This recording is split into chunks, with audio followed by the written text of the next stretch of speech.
واقعہ کربلا تاریخ کا دردناک واقعہ ہے۔ یہ اقتدار کی جنگ نہیں تھی، اقدار کی جنگ تھی۔ دو شخصیتوں کی لڑائی نہیں تھی، دو نظریات کا ٹکراؤ تھا۔ یہ حق اور باطل کا معرکہ تھا۔ یزید ظلم کا استعارہ ہے، حسین ابن علی امن کی علامت ہے۔ یزید جبر کا پتلا ہے، حسین صبر کا پیکر ہے۔ یزید اپنی بدطینت فطرت اور اپنی طبع ناہموار کے باعث دنیا پر ذلت و رسوائی، ظلم، جبر، جور و زیادتی کی علامت بن کے ابھرا، اور حسین ابن علی رضی اللہ تعالی عنہ حق و صداقت کا نشان بن کے ابھرا۔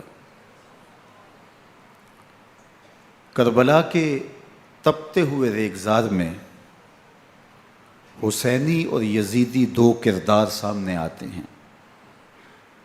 اقبال نے کہا تھا، موسیٰ و فرعون و شبیر و یزید، ایند و قوت از حیات آید پدید،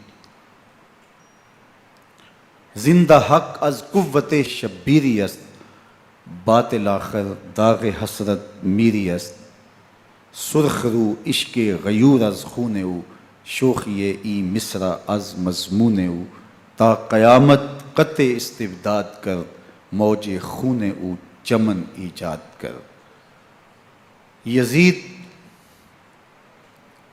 بہدل کی بیٹی محسون کا ناپاک بیٹا تھا، اور حسین محمد عربی کی بیٹی فاطمہ کا شہزادہ تھا۔ یزید دمشق کے اطراف میں سرجون اور جریر، اختل جیسے اوباشوں کے جھرمٹ میں پل کے جوان ہوا۔ حسین کے گھر کا دروازہ مسجد نبوی کے اندر کھلتا تھا۔ یزید نشے میں دھت ہو کر کے نمازیں چھوڑ دیتا تھا۔ حسین کی کربلا کے اندر بھی نماز تہجد قضا نہیں ہوئی۔ یزید ظلم کا دوسرا نام ہے، حسین امن کی علامت ہے۔ یزید نے زندگی میں ایک مرتبہ حج کیا اور شراب کے مٹکے ساتھ لے کے آیا، اور اختل اور دیگر گویوں اور مغنیوں کو اپنے ساتھ رکھا تاکہ سفر آسانی سے کٹے۔ حسین ابن علی نے 25 حج سواری ہونے کے باوجود پیدل کیے۔ یزید حج بیت اللہ کے بعد مدینہ المنورہ آیا اور شراب کی ایک مجلس بپا کی۔ حضرت امام حسین رضی اللہ تعالی عنہ جب وہاں پہنچے تو شراب کی پھیلی ہوئی بدبو کو محسوس کرتے ہوئے فرمایا، یہ بو کیسی ہے؟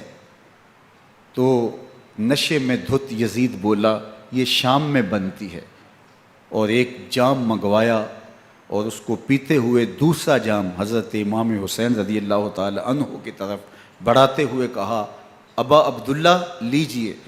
تو حضرت امام حسین رضی اللہ تعالیٰ عنہ نے فرمایا، میں اس کی طرف دیکھتا بھی نہیں ہوں، اور پھر وہ عشقی اشعار پڑھنے لگا۔ جب یزید کی شراب نوشی کا منظر امام حسین رضی اللہ تعالیٰ عنہ اپنی آنکھوں سے دیکھ چکے تھے تو مجھے بتاؤ، یزید کے ہاتھ پہ امام حسین کا پاک ہاتھ کیسے آتا؟ حضرت امام حسین رضی اللہ تعالیٰ عنہ جس ماحول میں پلے تھے، جس ماحول میں پرورش پائی تھی، جس ماحول میں رہے تھے، وہ پاکیزہ اور تقدس مآب ماحول تھا۔ اور یزید کبھی اطراف دمشق میں، کبھی غوطہ میں، کبھی الخضرہ محل میں، اور کبھی کہاں داد عیش دیتا رہا اور لہو و لعب کے اندر مصروف رہا۔ اور اس کی زندگی ان چیزوں سے عبارت تھی. وہ محرمات کو حلال قرار دیتا، شراب نوشی اس کی ہڈیوں میں رچی ہوئی تھی، اور شریعت بیضا کا مذاق اڑایا کرتا. اور حسین ابن علی رضی اللہ تعالی عنہ کی دوستیاں جن لوگوں سے تھی وہ عبداللہ ابن عباس تھے، عبداللہ ابن عمر تھے، حضرت عبد الرحمن بن ابو بکر رضی اللہ تعالی عنہ تھے. یزید تو جوا کھیلتا رہا، یزید تو قمار بازی کرتا رہا، یزید تو شراب نوشی کرتا رہا، اور حسین ابن علی مسجد نبوی کے ممبر میں حضور کے پہلوؤں میں بیٹھتے رہے. زمانے نے وہ منظر دیکھا کہ سرخ رنگ کے جوڑے پہنے ہوئے حسنین کریمین حجرہ فاطمہ سے نکلتے ہیں. کم عمری کی وجہ سے کبھی گرتے ہیں کبھی سنبھلتے ہیں، اور آقا کریم خطبہ ارشاد کر رہے ہیں، خطبہ چھوڑ کے حضور نے شہزادوں کو اٹھا لیا. وہ منظر بھی زمانے نے دیکھا. حضرت عبداللہ بن شداد کہتے ہیں کہ حضور سجدے میں تھے اور سجدہ اتنا طویل ہو گیا، ہمیں لگا یا تو وحی کا نزول ہو رہا ہے یا پھر اللہ کا حکم آ گیا اور اللہ کے محبوب کی روح قبض کر لی گئی. لیکن میں نے جب نظریں اٹھا کے ننکیوں سے دیکھا تو کیا منظر تھا کہ حسین ابن علی حضور کی پشت پہ بیٹھے ہوئے اور میرے آقا سجدے کو طول دے رہے ہیں. اللہ اکبر. حسین کے لیے پیغمبر کے سجدوں کو طول دیا جا رہا ہے. حسین ابن علی کبھی ممبر پہ حضور کی اطراف میں بیٹھتے ہیں. وہ منظر بھی دنیا نے دیکھا کہ حضور کے مبارک کندھوں پر حسین ابن علی بیٹھے ہیں اور حضور کی زلفوں کو پکڑا ہوا ہے. تو حضرت عمر رضی اللہ تعالیٰ عنہ دیکھ کے کہتے ہیں واہ واہ کیسی سواری میسر آئی حسین ابن علی کو. تو میرے آقا مسکرا کے کہتے ہیں عمر سواری دیکھتے ہو سوار بھی تو دیکھو. اللہ اکبر. حضرت اسامہ بن زید بن حارثہ رضی اللہ تعالیٰ عنہ فرماتے ہیں رات کا ایک پہر گزر گیا اور مجھے حضور سے کوئی کام تھا. میں آقا کریم کی خدمت میں حاضر ہوا، در دولت پہ دستک دی. حضور تشریف لائے تو چادر اوڑی تھی، بکل کی ہوئی تھی میرے حضور نے. تو میں نے اپنی حاجت کہی تو حضور نے میری حاجت پوری کر دی. لیکن ایک منظر میں نے دیکھا کہ حضور نے جو چادر کی بکل فرمائی تھی اس کے اطراف میں پہلوؤں میں ابھار تھے جس طرح اندر کوئی ہو. مجھ سے نہ رہا گیا، میں نے پوچھ لیا. میں نے کہا بندہ نواز چادر کے اندر کیا ہے؟ فکاشفہ. تو حضور نے چادر کو کھول دیا. فائز الحسن والحسین علی ورکہ. تو کہتے ہیں میں نے اپنی آنکھوں سے دیکھا ایک پہلو سے امام حسین لپٹے ہوئے تھے، ایک پہلو سے امام حسن لپٹے ہوئے تھے. فرمایا یہ میرے بیٹے ہیں، یہ میری بیٹی کے بیٹے ہیں. اے اللہ میں ان سے پیار کرتا ہوں، تو بھی ان سے پیار کر، جو ان سے پیار کرے اس سے بھی پیار کر. ان کی محبت کا درس دیا، ان کے پیار کا سبق پڑھایا. کہا ان سے پیار کرنے والا میرے سے پیار کرنے والا ہے، ان سے بغض رکھنے والا میرے سے بغض رکھنے والا ہے. ان کی تکلیف حضور کو بے چین کر دیتی تھی. حضرت سیدہ فاطمہ الزہرا رضی اللہ تعالی عنہا کے گھر کے قریب سے گزرے تو حضرت امام حسین کے رونے کی آواز آ رہی تھی. تو آقا کریم علیہ السلام نے فرمایا کہ فاطمہ حسین کو چپ کرواؤ. اللہ تعالیٰ انا بقاءہ یوزینی. تو جانتی نہیں حسین کا رونا مجھے دکھ دیتا ہے. حسین ابن علی کو حضور رونے نہیں دیتے تھے، ان کو دکھی نہیں ہونے دیتے تھے، کیونکہ رسول اللہ صلی اللہ علیہ وسلم جانتے تھے کہ یہ کتنے دکھ سہے گا، کتنی تکلیفوں سے گزرے گا اور کتنے مصائب سہے گا. زمانے نے وہ گھڑیاں بھی دیکھیں کہ حضرت حذیفہ بن یمان رضی اللہ تعالیٰ عنہ فرماتے ہیں کہ میں حضور کی خدمت میں نماز مغرب کی ادائیگی کے لیے حاضر ہوا، اور میں نے یہ اجازت خاص طور پہ اپنی ماں سے اس شرط پہ لی تھی کہ امی آپ مجھے اجازت دیں، میں حضور کی خدمت میں حاضر ہوتا ہوں، مغرب کی نماز بھی ادا کروں گا اور پھر حضور سے عرض کروں گا حضور میرے لیے اور میری ماں کے لیے بخشش کی دعا کر دیجئے. ماں نے اس شرط پہ اجازت دے دی اور میں حضور کی خدمت میں آ گیا. نماز مغرب ادا کی، سلام پھرا تو میرے دل میں آرزو تھی میں حضور سے عرض کروں حضور میرے لیے اور میری ماں کے لیے مغفرت کی بخشش کی دعا کر دیں. لیکن حضور عبادات میں، ذکر میں، نوافل میں ایسے مشغول ہوئے کہ میں آرزو رکھنے کے باوجود بھی عرض نہ کر سکا. خیر نماز عشاء کا وقت ہوا اذان پکاری گئی، حضور مصلی پہ آئے، نماز پڑھی، سلام پھرا، تو میرے دل میں پھر خیال آیا کہ ماں سے ایک نماز کی چھٹی لی تھی، نمازیں بھی 2 ہو گئیں، ماں نے جاتے پوچھنا ہے حضور سے میرے لیے اور اپنے لیے مغفرت کی بخشش کی دعا کروائی تھی، تو کیا جواب دوں گا؟ اور حضور اٹھے اور کاشانہ اقدس کی طرف چل دیے۔ اب میرے دل میں یہ خیال رہ کے آ رہا تھا کہ ماں کو کیا جواب دوں گا؟ میں تو حضور سے بخشش و مغفرت کی دعا کروا ہی نہیں سکا۔ جب حضور چل پڑے تو غیر ارادی طور پہ میں بھی حضور کے پیچھے چل پڑا۔ چلنے میں تھوڑی سی رفتار تیز ہو گئی، جس سے قدموں کی آہٹ پیدا ہوئی، تو جب آواز پیدا ہوئی تو حضور نے رخ پھیرے بغیر فرمایا من ھذا، میرے پیچھے پیچھے کون آ رہا ہے؟ پھر خود ہی کہا حذیفہ تو نہیں؟ تو میرا دل دھڑک رہا تھا، قلت نعم، میں نے کہا جی جی حضور میں حذیفہ ہوں۔ فرمایا ما حاجتک غفر اللہ لک ولامک، کیا کام ہے؟ اللہ تجھے بھی بخش دے، تیری ماں کو بھی بخش دے۔ اب جو کام تھا وہ جنبش لب سے پہلے ہی ہو گیا، یہاں تو لفظوں کا سہارا بھی نہیں لینا پڑتا، وہ بند لبوں کی بولیاں بھی سنتے ہیں۔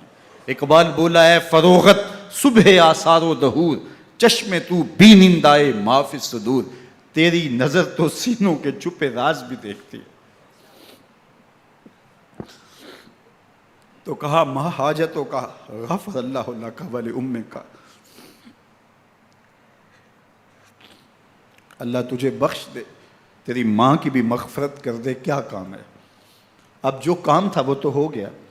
تو میرے حضور نے ارشاد فرمایا حذیفہ سنو، ابھی ایک فرشتہ آیا ہے جو اس سے قبل دھرتی پر پہلے کبھی نہیں آیا، آج پہلی مرتبہ اللہ سے اجازت لے کے 2 کام کرنے آیا ہے۔ ایک تو مجھے سلام کرنے آیا ہے، اور دوسرا خوشخبری دینے آیا ہے کہ آپ کی بیٹی فاطمہ جنتی عورتوں کی سردار ہے، اور حسن اور حسین جنتی جوانوں کے سردار۔ ایک طرف یزید ناپاک میسون کا پلیت بیٹا، اور ایک طرف محمد عربی کا نواسا، فاطمہ کے دودھ کا اثر، علی المرتضیٰ کے خون کی تاثیر، رسول اللہ صلی اللہ علیہ وسلم کے کندھوں پہ بیٹھنے والا۔ ایک دن حضور نے امام حسین رضی اللہ تعالیٰ عنہ کے ہاتھ پکڑ لیے اور ان کے پاؤں اپنے پاؤں پہ رکھے، اور پھر فرمایا بیٹے آگے بڑھو، اور ان کے پاؤں حضور کی پنڈلیوں پہ آئے۔ پھر کہا بیٹے اور آگے بڑھو، حتیٰ کہ ان کے پاؤں حضور کی رانوں پہ آئے۔ پھر فرمایا بیٹا اور آگے بڑھو، تو ان کے پاؤں حضور کے مبارک بطن اقدس پہ آئے۔ پھر بازوؤں کو کھینچ کے اپنے قریب کیا اور حسین ابن علی کے منہ میں اپنی زبان رکھ دی، اور وہ اس طرح چوس رہے تھے جس طرح کھجور چوسی جاتی ہے۔ تو اللہ کے محبوب علیہ السلام نے حسین ابن علی کو اپنی زبان کا لعاب دہن دے کر کے، وہ شیر رحمت دے کر کے، وہ کوثر و تسلیم سے پاکیزہ تر آب رحمت عطا کر کے ان کی ہمیشہ کے لیے پیاس بجھا دی، تاکہ کل کربلا کے تپتے ہوئے ریگزار میں حسین ابن علی کو پیاس کی شدت تنگ نہ کرے اور پائے استقلال میں لغزش نہ آنے پائے۔ ان نازوں سے پالے ہوئے حسین کو، ان محبتوں سے پالے ہوئے حسین ابن علی کو امتحان بھی اتنے بڑے درپیش تھے۔ یاری تیری سونا پر ازمیشاں تیریاں اگ، سونا پرکھیا جامدہ ہے نال اگاں دے لگ۔ جتنا بڑا شخص ہوتا ہے اتنی آزمائشیں بھی بڑی ہوتی ہیں۔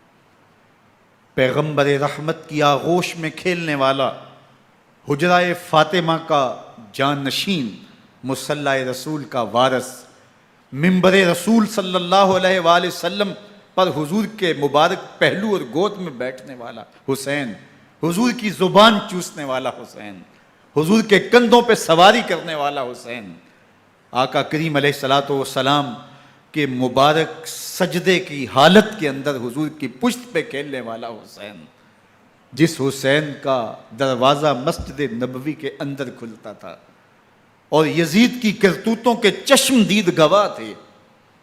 یزید جب تخت نشین ہوتا ہے تو اسے یہ فکر ہوتی ہے کہ امام حسین، عبداللہ بن زبیر، عبداللہ بن عمر، عبداللہ ابن عباس، یہ میری بیعت کریں، اور وہ ولید بن عقبہ کو لکھتا ہے کہ ہر صورت میں ان کی بیعت لو، اور اگر بیعت نہ دیں تو سختی کرو۔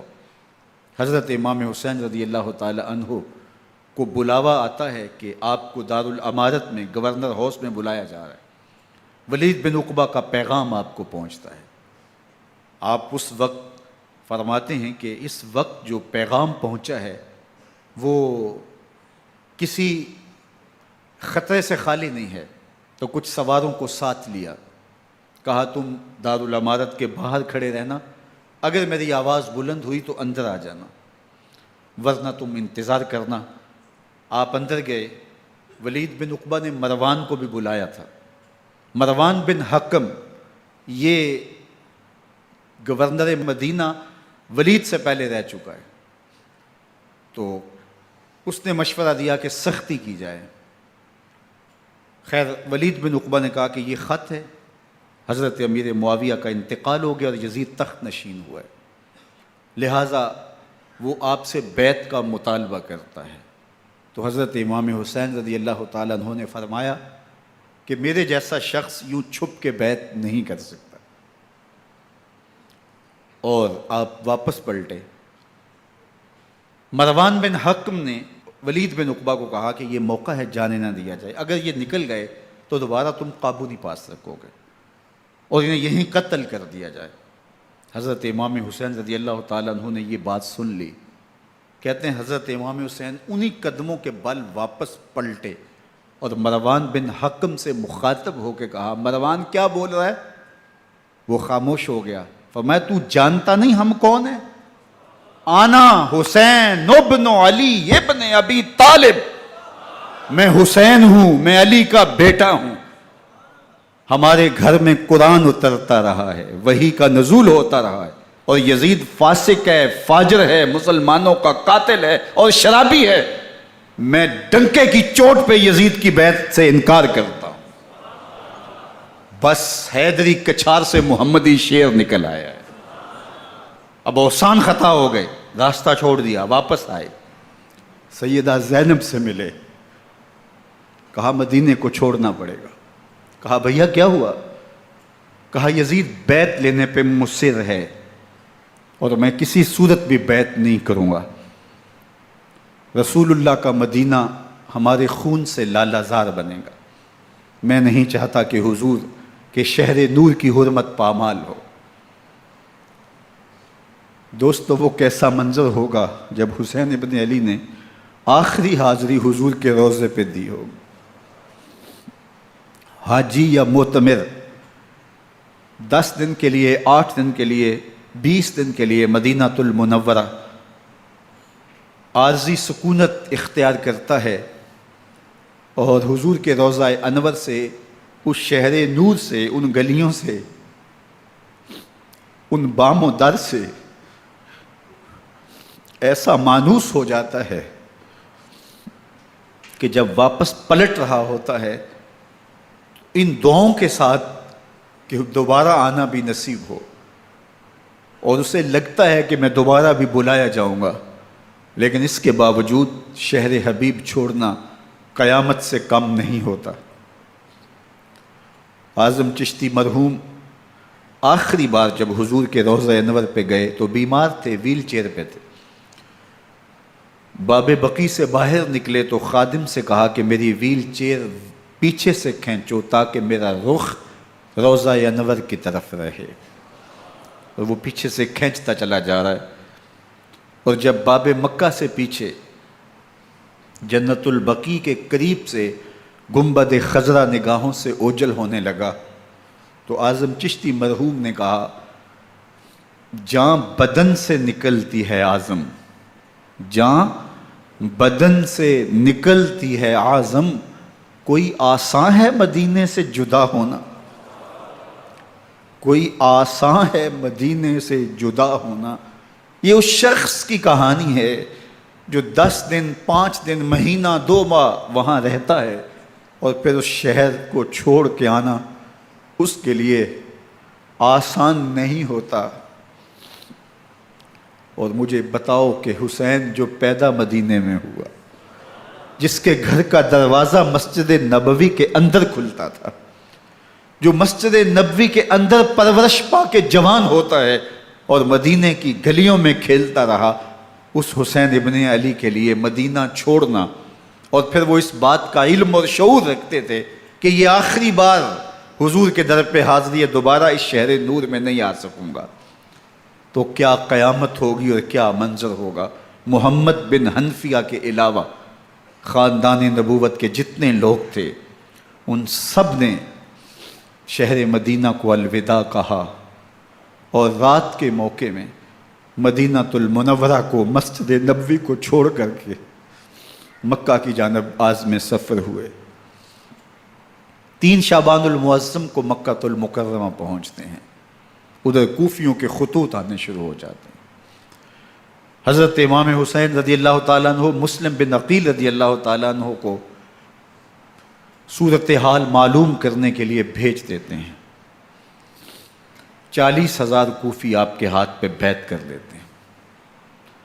ادھر 25 پیدل حج کرنے والے حضرت امام حسین 8 ذی الحج کو احرام باندھتے ہیں، لیکن آپ کو پتہ چلتا ہے کہ حاجیوں کے روپ میں قاتل چھپا دیے گئے، تو آپ اس احرام کو حج کی بجائے عمرے میں بدلتے ہیں اور کوفے کی جانب عازم سفر ہوتے ہیں۔ کائنات والو، ذرا سینے پہ ہاتھ رکھ کے دیکھو کہ یہ کتنا مشکل مرحلہ تھا۔ اس دین کی آبرو کو بچانے کے لیے حضرت امام حسین رضی اللہ تعالیٰ عنہ نے کتنا بڑا قدم اٹھایا۔ آپ کے بہیخہ، دوست، احباب عبداللہ بن عمر یہ سارے روکتے ہیں۔ عبداللہ بن عباس کہتے ہیں حضرت نہ جائیے، الکوفی لا یوفی، کوفی کبھی وفا نہیں کرتے، آپ کے والد کو وہاں شہید کیا گیا، لیکن آپ ایک فرض کو نبھانے جا رہے ہیں۔ میرے غم گسارو، میرے مہربانوں، نہ روکو مجھ کو جانے دو، مجھے نانے کے دی کی ڈوبتی کشتی بچانے دو، میں جاتا ہوں کہ دنیا پر وفا کا نام رہ جائے، میں رہوں نہ رہوں پر عظمت اسلام رہ جائے۔ میں نہیں جاتا تو نبی کے گھر کی آن جاتی ہے، میں نہیں جاتا تو نبی کے گھر کی آن جاتی ہے، تمہارا دین جاتا ہے میری غیرت ایمان جاتی ہے۔ حضرت امام حسین یہاں سے چلتے ہیں، ابھی راستے میں ہی پہنچتے ہیں کہ یہ خبر آتی ہے کہ کوفے والوں نے بے وفائی کر دی، حضرت مسلم بن عقیل رضی اللہ تعالیٰ عنہ کو شہید کر دیا گیا، نعمان بن بشیر معزول کر دیے گئے، ابن مرجانہ ابن زیاد وہاں متعین کر دیا گیا جو سخت گیر شخص تھا، اور اس نے لوگوں کو ڈرایا دھمکایا اور کوفے کے لوگوں کے دل بدل گئے اور وہ بیتیں توڑنے لگے۔ وہ منظر مسجد کوفہ کا کتنا دلگداز تھا، جب امام نماز کے لیے کھڑے ہوئے تو 40,000 لوگ آپ کے پیچھے تھا۔ جب سلام پھیرا اور امام نے دیکھا کہ پیچھے لوگ نہیں ہیں، پھر لوگوں نے اپنے دروازے بھی بند کر لیے۔ رات کی تنہائیاں ہیں اور حضرت مسلم بن عقیل کو کوئی پناہ دینے والا نہیں ہے۔ لوگوں نے دروازے بند کر لیے کہ کہیں ہمارے گھر میں نہ آ جائیں اور ہم مشقت اور حکومتی تشدد کا شکار نہ ہوں۔ کتنا دردناک لمحہ ہے حضرت مسلم بن عقیل رضی اللہ تعالیٰ عنہ پہ، اور پھر حضرت مسلم بن عقیل بے دردی سے شہید کر دیے جاتے ہیں۔ آپ ابھی راستے میں ہیں، یہ ساری کہانی پہنچتی ہے کہ حضرت مسلم شہید کر دیے گئے اور بے دردی سے شہید کر دیے گئے۔ وہ جنہوں نے خط لکھے تھے کہ ہم آپ کے ساتھ ہیں اور ہم منتظر ہیں، چشم برا ہیں، آپ کے قدموں کی چاپ سننے کے لیے بےتاب ہیں، آج انہوں نے بیتیں توڑ دی۔ 40,000 کوفی منحرف ہو گئے۔ مسجد کوفہ کا وہ منظر کس قدر روح کو تڑپا دینے والا تھا۔ ہم پچھلے سال عصر اور مغرب کے درمیان جب کوفہ پہنچے تو سورج ڈوبنے کے قریب تھا۔ میں نے اپنی زندگی میں اتنا اداس موسم کہیں نہیں دیکھا جتنا اداس موسم کوفے میں دیکھا۔ ایسے لگتا تھا جس طرح کوفے کی آب و ہوا آج بھی شرمندہ ہے۔ جو مسلم بن عقیل اور خاندان نبوت کے ساتھ اہل کوفہ نے کیا، حضرت امام حسین رضی اللہ تعالیٰ عنہ کو ان کے بہی خواہوں نے، اعزا نے، اقربا نے، دوستوں نے، آوان و انصار نے، ساتھیوں نے کہا کہ حضرت حالات یکسر تبدیل ہو گئے، اب ہمیں مراجعت کر جانی چاہیے، واپس پلٹ جانا چاہیے۔ تو حضرت امام حسین کافی سوچ بچار میں رہے، پھر اس کے بعد آپ نے فیصلہ کیا کہ ہم آگے بڑھیں گے۔ دوستوں نے کہا کہ حضرت اگر آپ آگے بڑھیں گے تو ہمیں لگتا ہے کہ وہ آپ کے ساتھ سلوک اچھا نہیں کریں گے اور آپ بچوں کے سامنے پیاسے شہید کر دیے جائیں گے۔ تو حضرت امام حسین رضی اللہ تعالیٰ عنہ نے وہاں ایک خطبہ ارشاد فرمایا کہ لوگو تم جو مجھے بتا رہے ہو مجھے اچھی طرح معلوم ہے، جو تم مجھے منظر پیش کر رہے ہو وہ میری نگاہوں میں ہے، اور جو کچھ ہونے والا ہے چشم تصور وہ منظر دیکھ رہی ہے۔ چونکہ حضرت امام حسین رضی اللہ تعالیٰ عنہ کی شہادت کی خبر حضرت امام حسین کے پیدا ہوتے ہی خاندان نبوت میں عام تھی۔ حضور علیہ الصلوۃ والسلام کو یہ بات جبریل امین نے آ کے بتائی تھی جب حسین ابن علی کے ساتھ حضور محبت کا اظہار کر رہے تھے، تو یہ جبریل امین نے آ کے کہا تھا حضور آپ کا یہ بیٹا ارض طف میں شہید کر دیا جائے گا، اور کربلا کی مٹی لا کے حضور کو دی اور ام سلمہ کو حضور نے عطا کر دی۔ حضرت ام سلمہ کہتی ہیں کہ ایک دن میں سوئی تو خواب دیکھا کہ حضور کے مبارک بال بکھرے ہوئے ہیں اور سخت پریشان ہیں، تو میں نے کہا کہ حضور آپ کی یہ کیا حالت ہے؟ وَبِيَدِهِ قَارُورَةٌ، اور حضور کے ہاتھ میں ایک شیشی ہے، فِيهَا دَمٌ، جس کے اندر خون ہے۔ تو میں نے کہا حضور یہ کیا؟ فرمایا میں قتل گاہ حسین سے آ رہا ہوں اور یہ حسین ابن علی کا خون ہے۔ تو کہا 10 محرم کا دن تھا، دوپہر کا یہ منظر تھا، میں کیلولہ کر کے اٹھی، جب میں نے دیکھا تو وہ شیشی جس میں کربلا کی مٹی رکھی تھی وہ خون بن چکی تھی۔ تو یہ خبر پہلے دی گئی تھی، یہ بتا دیا گیا تھا۔ فرمایا میرے دوستو جو تم مجھے بتاتے ہو میں اس سے بے خبر نہیں ہوں، یہ سب کچھ ہونے والا ہے، لیکن اس کے باوجود میں کیوں جا رہا ہوں؟ تو آپ کا ایک تاریخ ساز جملہ ہے جو کربلا کے فلسفے کو ہمارے سامنے رکھتا ہے کہ یہ اتنا بڑا امتحان کیوں دیا۔ حضرت امام حسین رضی اللہ تعالیٰ عنہ نے فرمایا وَلَكُمْ فِيَّ أُسْوَةٌ، میں اس لیے جا رہا ہوں قیامت تک ظلم، جبر اور ناانصافی کے خلاف کھڑے ہونے والوں کے لیے کوئی نمونہ تو ہو۔ میری زندگی قیامت تک ظلم، جبر اور استحصالی نظام کے خلاف کھڑے ہونے والوں کے لیے نمونہ ہے۔ تو حضرت امام حسین رضی اللہ تعالیٰ عنہ نے حق اور باطل کے درمیان ایک سرخ لکیر کھینچ دی اپنے خون سے۔ اب حق اور باطل کا امتیاز کرنا مشکل نہیں ہے، کوئی باطل پہ اڑا رہے تو الگ بات ہے، لیکن امتیاز کرنا مشکل نہیں ہے۔ حدود بالکل واضح کر دیں۔ اقبال نے یہاں کتنی خوبصورتی کے ساتھ اس مضمون کو نبھایا۔ سرخ رو عشق غیور از خون او، شوخی این مصرع از مضمون او، تا قیامت قطع استبداد کر، موج خون او چمن ایجاد کر۔ ایک جہاں آباد کر دیا، حق اور باطل کی راہیں اجال دی۔ اب لوگوں کو یزید کا چہرہ پہچاننے میں دیر نہیں لگتی، وقت کے ہر یزید کا چہرہ آسانی سے پہچانا جا سکتا ہے۔ یہ معرفت زمانے کو کروائی کس نے؟ حسین ابن علی نے کروائی رضی اللہ تعالی عنہ۔ تو حضرت امام حسین نے فرمایا کہ جو میرے ساتھ ہونے والا ہے میں اچھی طرح جانتا ہوں، لیکن میں اس کے باوجود آگے بڑھوں گا۔ پھر بڑھے اور کربلا میں جا کے خیمہ زن ہو گئے۔ 7 محرم کو پانی بند کر دیا گیا۔ پانی بند ہوا تو کھانا بھی میسر نہیں تھا، لیکن ذکر پانی کا ہوتا ہے اس لیے کہ کھانے کے بغیر انسان کئی دن کاٹ لیتا ہے، لیکن پانی کے بغیر گزر نہیں ہوتی۔ تو فرات کی نہر سامنے اپنی موجوں کے ساتھ چمک رہی ہے، لیکن ایک قطرہ آب بھی آل رسول کو نہیں دیا جا رہا۔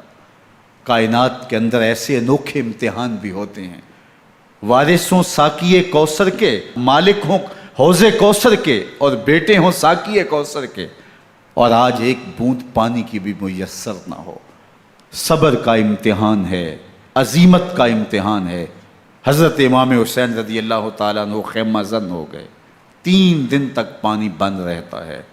9 محرم کو رات کی تنہائی میں حملہ آور ہونا چاہتے ہیں، لیکن آپ نے کہا کہ ہمیں اللہ کے حضور عبادت اور ذکر کے لیے وقت دیا جائے۔ ساری رات ذکر میں گزرتی ہے، عبادات میں گزرتی ہیں۔ رات کے اندھیرے میں آپ چراغ بجھا دیتے ہیں۔ آوان و انصار کو کہتے ہیں کہ ان کی دشمنی میرے ساتھ ہے، انہیں میرا خون چاہیے، اگر تم رات کی تاریکی میں نکل جاؤ تو میں تم سے کوئی مواخذہ نہیں کروں گا، اور یہ بھی تمہارا پیچھا نہیں کریں گے، اس لیے کہ ان کا مطلوب تم نہیں ہو، ان کا مطلوب میں ہوں۔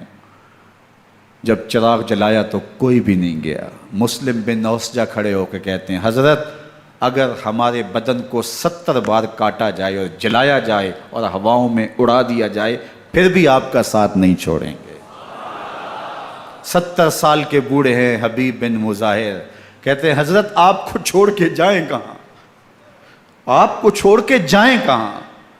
کوئی ساتھ چھوڑنے کے لیے تیار نہیں ہے۔ پیاس ہے، سخت گرمی ہے، کربلا کا ماحول ہے، 72 افراد اور خاندان کی خواتین میدان کربلا میں خیمہ زن ہیں۔ دوسری طرف لشکر اعداء اشقیا 22,000 کی تعداد میں مقابلے میں، ایک روایت 30,000 کی ہے۔ ان صرف 72 پیاسے لوگوں کے لیے اتنے لوگوں کو جمع کرنے کا مقصد خوف زدہ کرنا تھا۔ شرط ہے کہ یا یزید کی بیعت کر لیں، محاصرے توڑ دیں گے، پانی دستیاب ہوگا، اعزاز و اکرام سے نوازا جائے گا، خزانوں کے منہ کھول دیے جائیں گے۔ لیکن حسین ابن علی کہتے تھے سب کچھ لٹ جائے گا، باطل کے ہاتھ پہ ہاتھ نہیں رکھوں گا۔ اللہ اکبر۔ اب صبح طلوع ہوتی ہے، عاشور کا دن چڑھتا ہے، سورج اپنی پوری تمازت کے ساتھ گرمی برسا رہا ہے۔ آج خاندان نبوت کا امتحان زمانے نے دیکھنا ہے۔ رسول اللہ کا لعاب چوسنے والا اس کے صبر کا آج امتحان ہے۔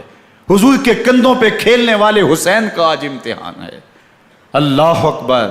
حسین ابن علی تمام حجت کرتے ہیں، میں نے تمہارا کچھ نہیں بگاڑا، میں نے کسی کا خون نہیں کیا، میں نے کوئی زیادتی نہیں کی، تم کیوں میرے قتل کے در پہ ہو؟ تم جانتے نہیں میں کون ہوں؟ میں تمہارے نبی کا نواسا ہوں، رسول اللہ صلی اللہ علیہ وآلہ وسلم کے کندھوں پہ کھیلتا رہا ہوں، حضور کا لعاب چوستا رہا ہوں، اور میں بوسہ گاہے رسول صلی اللہ علیہ وآلہ وسلم ہوں۔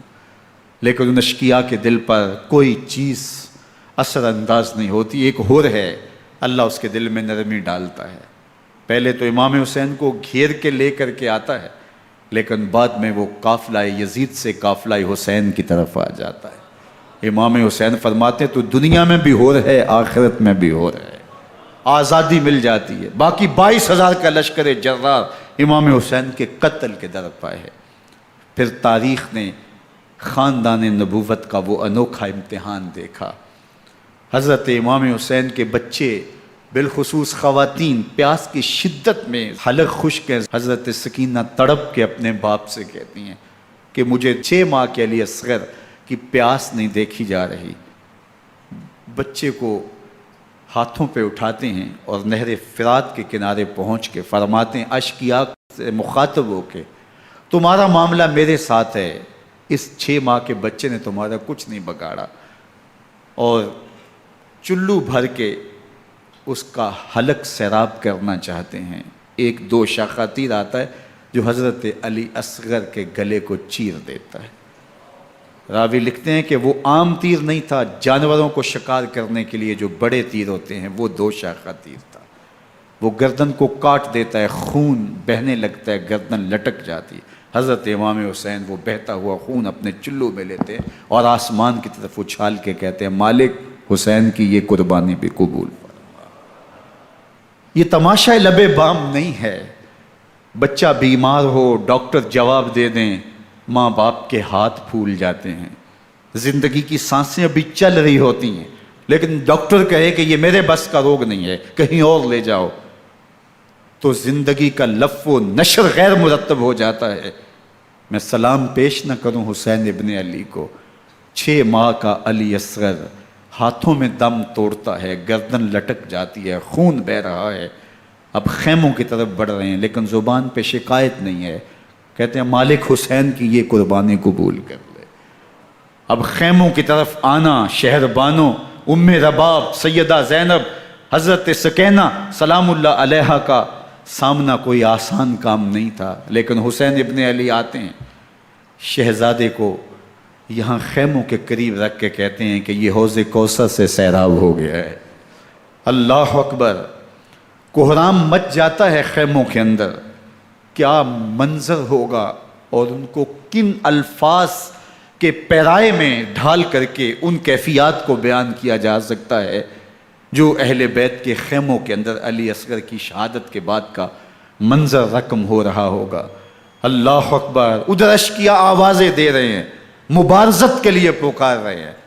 زمانے نے پھر وہ منظر بھی دیکھا کہ جوان بیٹے کو 18 سال کی کمائی حضرت امام حسین میدان عمل میں بھیج رہے ہیں۔ وہ علی اکبر جو حسین کا نور نظر ہے، آنکھوں کا قرار ہے، دل کی تسکین ہے۔ اور پھر حضرت علی اکبر جب گھوڑے کی زین سے فرش زمین پہ گرتے ہیں تو باپ کو آواز دیتے ہیں، اور حضرت امام حسین جو ہے وہ آگے جا کے بیٹے کی لاش اٹھاتے ہیں۔ اللہ اکبر، 18 سال کے بیٹے کی لاش کو کندھوں پہ اٹھا کے خیموں تک لاتے ہیں اور ہاتھ پھیلا کے کہتے ہیں مالک حسین کی یہ قربانی بھی قبول فرما۔ کبھی قاسم بن حسن کی لاش اٹھا کے لاتے ہیں، کبھی اون و محمد کی لاشیں اٹھا کے لاتے ہیں، بتیجوں کی، بھانجوں کی، بھائی عباس کے کٹے ہوئے بازو اور زخموں سے چھدا ہوا لاشا۔ کیا کیا قیامتیں تھیں جو اس کربلا کے ایک میدان کے اندر نہیں توڑی گئیں۔ حضرت امام حسین پر دکھ پہ دکھ، تکلیفوں پہ تکلیفیں، اب 71 لاشیں اٹھا کے خیموں تک پہنچا چکے، اور ادھر مبارزت کی دعوت دی جا رہی، آؤ میدان عمل میں آؤ، اب دیر کیوں کر رہے ہو۔ رسول اللہ کا حرم، رسول اللہ کی شہزادیاں جو نازوں میں پلی تھیں، وہ کلیاں جو شبنم کا بوجھ بھی گوارا نہیں کر سکتی تھی، آج مصیبتوں کے پہاڑ ٹوٹ گئے۔ حضرت امام حسین کبھی شہربانوں کو، کبھی ام رباب کو دلاسا دیتے ہیں، کبھی حضرت زینب کو کہتے ہیں۔ حضرت زینب کربلا کے اس میدان کے اندر بڑے حوصلے کے ساتھ اپنے بھائی کے ساتھ کھڑی رہی، اپنے 2 بیٹے راہ خدا میں پیش کیے، ان کی لاشیں وصول کیں، لیکن زینب جس جرأت کے ساتھ، جس پامردی کے ساتھ اس سارے منظر کو حوصلے کے ساتھ سہتی رہی، وہ یقیناً حوصلہ سیدہ زینب سلام اللہ علیہا کا ہی ہے۔ لیکن یہ وہ منظر تھا کہ زینب کا دل بھی ڈول گیا جب حسین ابن علی گھوڑے پہ بیٹھنے لگے، اور ان کو گھوڑے میں بٹھانے والا کوئی نہیں تھا، اور جو بھی سوار جاتا پھر واپس اس کی لاش ہی آتی اور حسین ابن علی لے کے آتے۔ آج حسین ابن علی جا رہے ہیں، زندگی کا سارا سرمایہ لٹ رہا ہے، حضرت زینب سلام اللہ علیہا سنبھل نہیں رہی۔ حضرت امام رضی اللہ تعالیٰ عنہ اٹھے اور آپ نے حضرت زینب کو صبر کی تلقین کی اور کہا کہ صبر ہی بہترین ذریعہ ہے اور اللہ کی قربت کا ایک بہترین سبب ہے، اور ان کو صبر کی تلقین کرتے ہوئے فرمایا کہ میرے بعد تم نے اس ذمہ داری کو سنبھالنا ہے، اور ان مخدرات اسلام کی، ان شہزادیوں کے پردے کی تم نے حفاظت کرنی ہے۔ اور پھر گھوڑے کی زین کس کے امام حسین لشکر اشکیا کی طرف بڑھتے ہیں۔ اب خیموں سے سسکیوں کی آواز آ رہی ہے، ان کا سردار، ان کا تاجدار آج سب کو چھوڑ کے کربلا کے میدان کی طرف بڑھ رہا ہے۔ جرم کیا کیا، قصور کیا کیا، اس نے کیا زیادتی کی کہ آج نیزوں اور انیوں کے مقابلے میں 22,000 کا لشکر حضرت امام حسین پہ ٹوٹ پڑتا ہے۔ آپ پھر اتمام حجت کرتے ہیں، میں نے کسی کو قتل نہیں کیا، خون ناحق نہیں بہایا، میرے خون کے درپے کیوں ہو، اپنی آخرت کیوں برباد کرتے ہو، تم جانتے نہیں میں کون ہوں، میں تمہارے نبی کا نواسا ہوں۔ لیکن ابن زیاد کہتا ہے مقابلے میں آؤ۔ پھر حضرت امام حسین رضی اللہ تعالیٰ عنہ مقابلے میں آتے ہیں، اور جب گھوڑے کو ایڑ لگا کے دشمن اشقیاء پہ ٹوٹتے ہیں تو پھر ایسا منظر ہوتا ہے کہ وہ بھیڑ بکریوں کی طرح آگے بھاگتے ہیں۔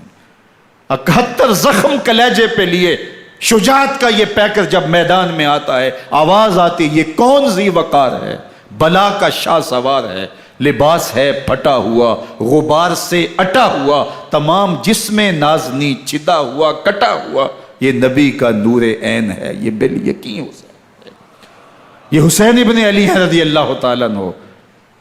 پھر چاند بادلوں میں گھر جاتا ہے، شامی ہنڈے تیر برساتے ہیں، تلواروں سے آپ کے بدن پر ضربیں لگاتے ہیں اور نیزوں سے آپ کے بدن کو پرو دیتے ہیں۔ جب آپ کا پیراہن بعد میں اتارا گیا تو آپ کے پیراہن میں 122 سوراخ تیروں کے تھے، 33 زخم تلواروں کے اور 34 گھاؤ نیزوں کے تھے۔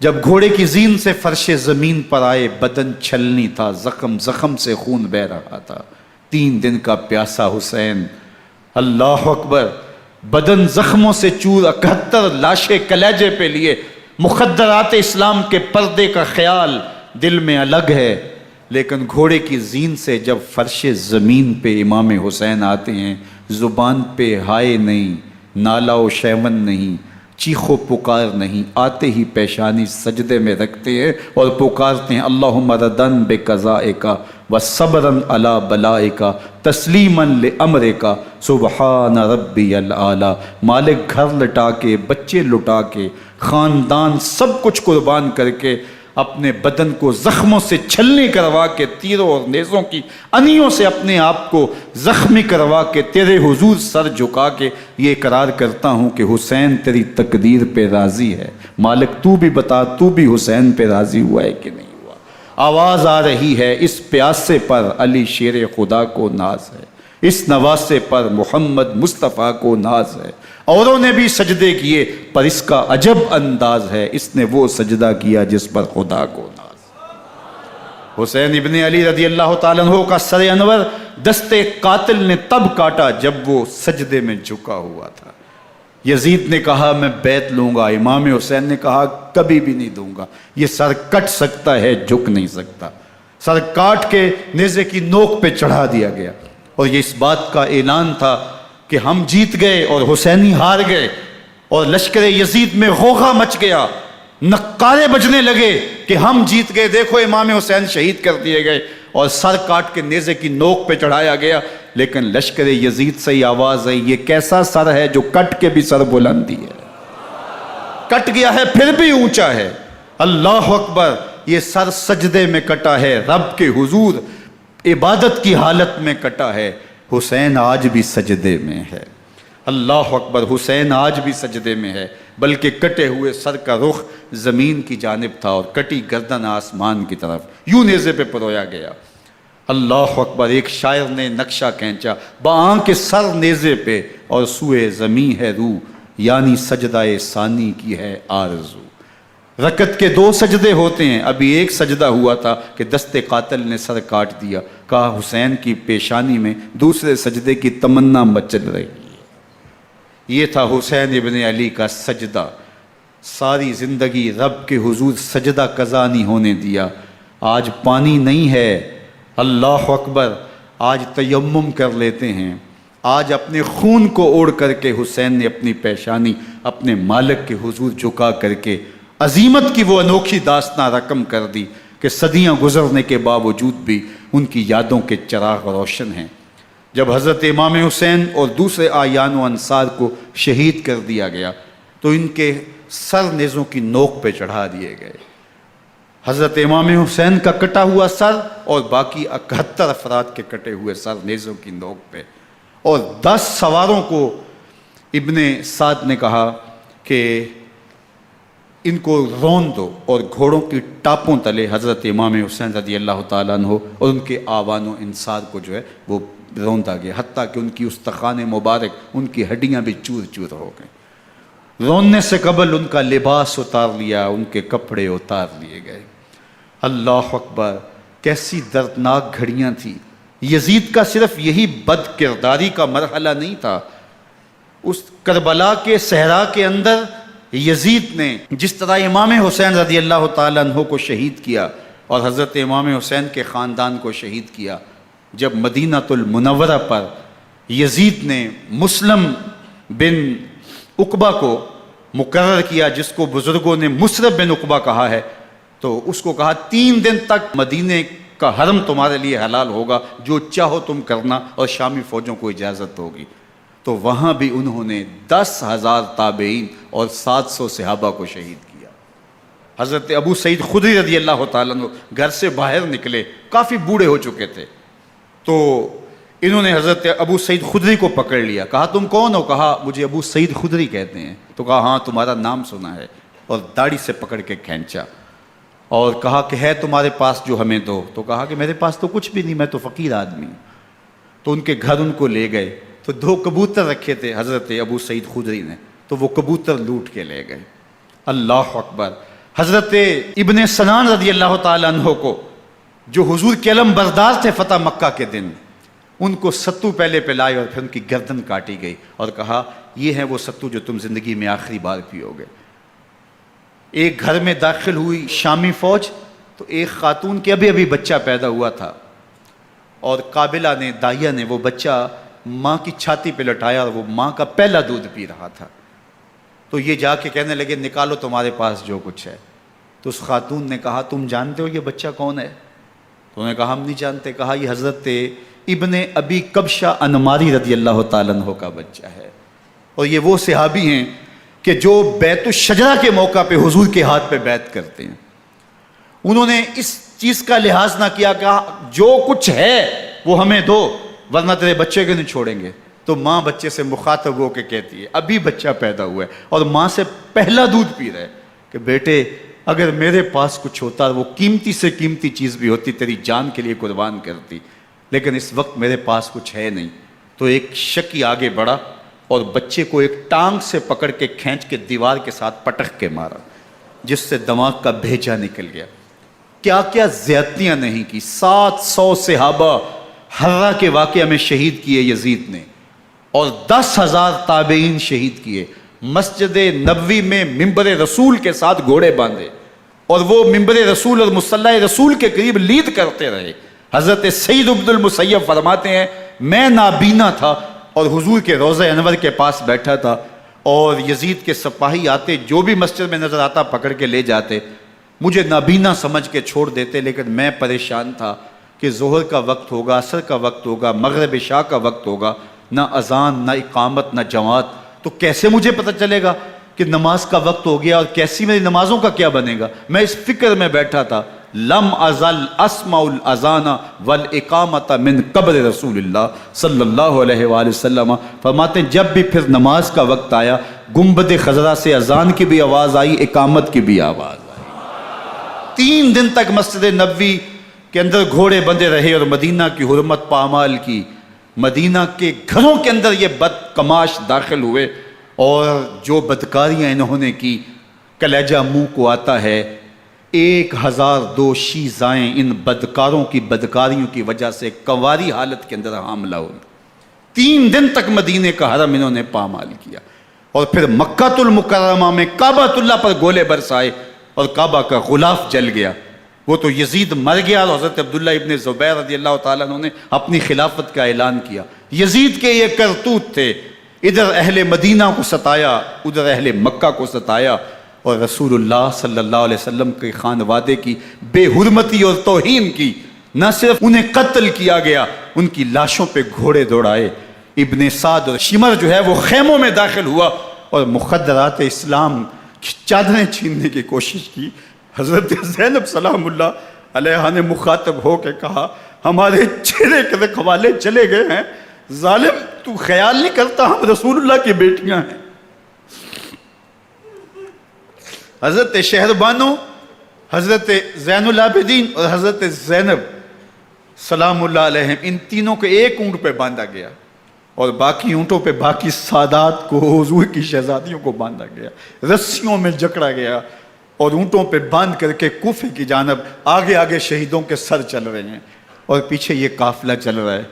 اور جب یہ قافلہ وہاں سے گزرا جہاں لاشیں پڑی تھیں، امام زین العابدین 14 سال کے تھے اور بیمار تھے، اور ان کا حوصلہ نہ ہوا، وہاں غشی ان کے اوپر آنے لگی، اور وہ منظر ابن کثیر نے، باقی لوگوں سب نے لکھا ہے کہ پھر جب ان کی یہ حالت ہوئی تو پھر سیدہ زینب سلام اللہ علیہ، جنہوں نے ابھی تک بڑے حوصلے کے ساتھ ساری مشکلات کا مقابلہ کیا تھا، اب ان کے بندن ٹوٹ گئے اور آنکھوں سے آنسو بہنے لگے، اور سیدہ زینب نے امام حسین رضی اللہ تعالیٰ عنہ کی لاش پہ کھڑے ہو کے، اور وہ روندی ہوئی لاش، ٹوٹی ہوئی ہڈیاں، اور وہ برینا بدن، کٹا ہوا سر نیزے کی نوک پہ، اور لاش یہ پڑی ہے، تو حضرت سیدہ زینب نے مدینے کی طرف منہ کر کے جو ہے وہ حضور سے فریاد کی، یا محمد آہو، یا محمد آہو، ھذا حسین بالآراء مزمل بالدماء، یا محمد آہو بناتوں کا سبایا۔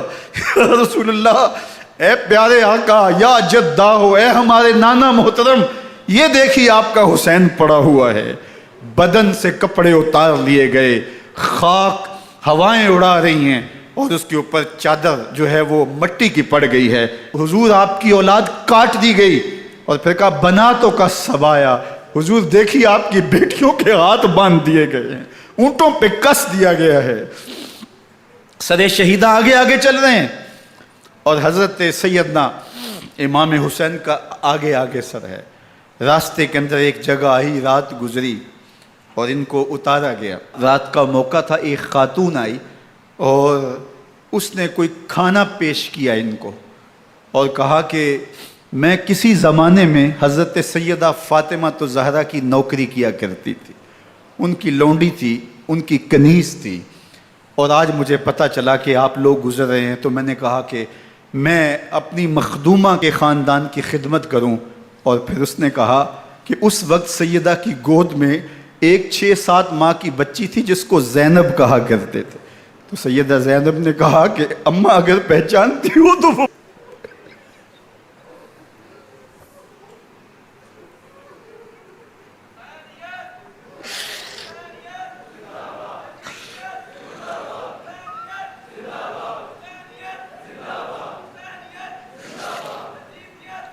یہ تاراج اور لٹا ہوا کارواں پھر وہاں سے کوفے میں کیسے پہنچا، اور کوفے کے اندر سیدہ زینب سلام اللہ علیہا نے وہ یزید کے دربار میں، ابن زیاد کے دربار میں وہ جرأت آمیز جو باتیں کہیں، اللہ اکبر، زینب کی زبان میں علی کی خطابت بول رہی تھی، اور پھر دشمن اور دوست سارے رونے لگے، اور وہ کیا دل گداز منظر تھے۔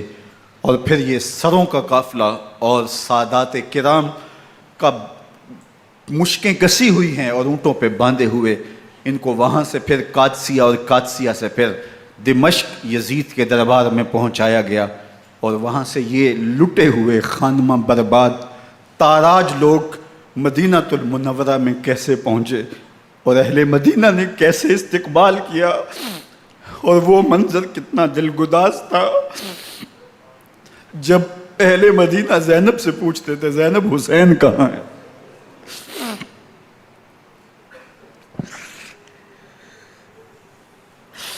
بے مروت بے وفا تیرا بھی کیا افسانہ ہے، جس نے اپنی ہی شمع کو گل کیا تو وہ پروانہ ہے۔ اپنے پیغمبر کے شہزادوں کو اور اپنے پیغمبر کی شہزادیوں کو جو دکھ اس امت نے دیے، یہ کائنات کی ایک انوکھی داستان ہے۔ اللہ ہمیں اسوہ شبیری پہ عمل کی توفیق عطا کرے اور ان کے نقوش پاک کی برکتیں دے، اہل بیت کی محبت ہماری روحوں میں جذب کر دے، اور جس عظیمت کے ساتھ، جس حوصلے کے ساتھ انہوں نے دکھوں کو جھیلا، جو دہکتی آگ کے شعلوں پہ سویا وہ حسین، جو جواں بیٹے کی میت پر نہ رویا وہ حسین، جس نے سب کچھ کھو کے کچھ نہ کھویا وہ حسین، مرتبہ اسلام کا جس نے دوبالا کر دیا، خون نے جس کے دو عالم میں اجالا کر دیا، جو کہ سوزے غم کو سانچے میں خوشی کے ڈھال کے مسکرایا موت کی آنکھوں میں آنکھیں ڈال کے۔ اے حسین ابن علی تم پر سلام، نازش آل نبی تم پر سلام۔ ذرا میرے ساتھ یہ پڑھ لیجئے، اے حسین ابن علی تم پر سلام، نازش آل نبی تم پر سلام، تم پہ لاکھوں رحمتیں لاکھوں سلام، اے شہیدان محبت کے امام، لالا گوں لالا بدن لالا کفن، اے چمن اندر چمن، زندگی ہی زندگی تیری حیات اے حیات اندر حیات، افتخار ملت بیضا ہے تو، رب کعبہ کی قسم یکتا ہے تو، فخر کا دل میں دریچہ باز کرنا چاہیے، جن کا تو آقا ہے ان کو ناز کرنا چاہیے۔ وآخر دعوانا ان الحمدللہ۔